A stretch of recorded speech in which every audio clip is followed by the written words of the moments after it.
क्या आप यकीन करेंगे, एक आदमी जिसने कि ताजमहल तक बेच दिया था। यहाँ तक कि ताजमहल ही नहीं, संसद भवन, लाल किला और भी बहुत सारी हिस्टोरिकल चीजें बेच दी थी। आज इस वीडियो में हम जानने वाले हैं उस व्यक्ति के बारे में जो देश का सबसे बड़ा ठग माना जाता है, जिसके बारे में कई सारी अनसुनी कहानियां हैं। मैं आपको उसकी पूरी कहानी बताने वाला हूँ आज इस वीडियो में। चलिए शुरू करते हैं।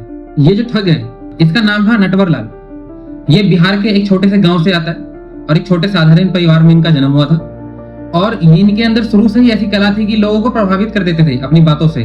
और इनका जो दिमाग है इन सब कामों में बहुत तेज चलता था।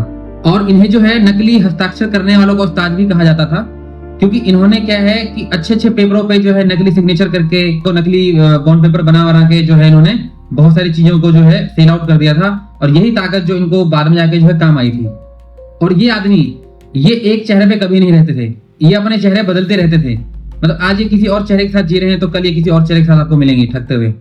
तो ये एक आदमी सैकड़ों चेहरों के साथ जिए हैं अपनी पूरी लाइफ में। और ये अक्सर जो है लोगों का भरोसा जीतते थे, उसके बाद उनको ठगते थे। और ये ऐसी ऐसी बातें करते थे उनके साथ कि सामने वाला समझ ही नहीं पाता था कि वो उनके ठगी के जाल में फंस चुका है। और कहा तो ये भी जाता है कि कई बार जो है इन्होंने सरकारी अफसर बनकर भी लोगों को ठगा है।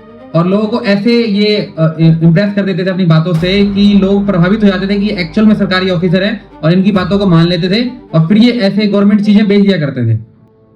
और ऐसे ही बहुत सारी चीजों के बारे में इनकी कहानियां कही जाती है। लाल किला, ताजमहल, पार्लियामेंट और भी ऐसी बहुत सारी चीजें उन्होंने बेच दी थी, जो कि फॉरेनर्स आते थे उनको ये बता के कि इंडिया में जो है गवर्नमेंट को बहुत पैसों की दिक्कत है, ये है वो है करके वो बेच दिया करते थे। और कुछ समय बाद जो है उनको जो है देश का सबसे बड़ा ठग करार दे दिया गया। और उनके पीछे जो है इंडिया की बहुत सारी जांच एजेंसियां और पुलिस पड़ गई। और देश भर में जो है इनके पोस्टर्स लगा दिए गए, बड़े बड़े इनाम घोषित कर दिए गए। और जो है हर राज्य की पुलिस इनको ढूंढ रही थी। और इनके खिलाफ जो है सैकड़ों मुकदमे दर्ज हो गए। मतलब कि ये समझिए कि कोर्टों में जो है अदालतों में इनके खिलाफ फाइलों का ढेर लग गया था, लेकिन ये किसी को मिल नहीं रहे थे। और हालांकि एक बार जो है इनको पुलिस ने पकड़ भी लिया था, लेकिन ये कुछ समय के बाद ही उस जेल से भाग गए थे। मतलब इनका दिमाग ऐसा था कि ये बस ठगी के माहिर थे और ये जेल में भी कुछ दिनों तक ही टिक पाए थे।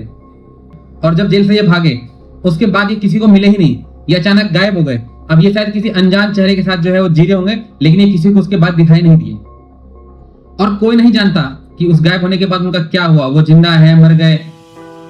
इसके बाद इस कहानी का कोई जो है अंत नहीं हुआ अभी तक। अब मैं आपके ऊपर छोड़ता हूं कि आप ये डिसाइड कीजिए कि ये जो है नटवर लाल एक अपराधी था या एक असाधारण दिमाग वाला व्यक्ति जिसने कि ये दिखाया कि कुछ भी किया जा सकता है। तो कमेंट में बताइए कि आप क्या सोचते हैं इसके बारे में।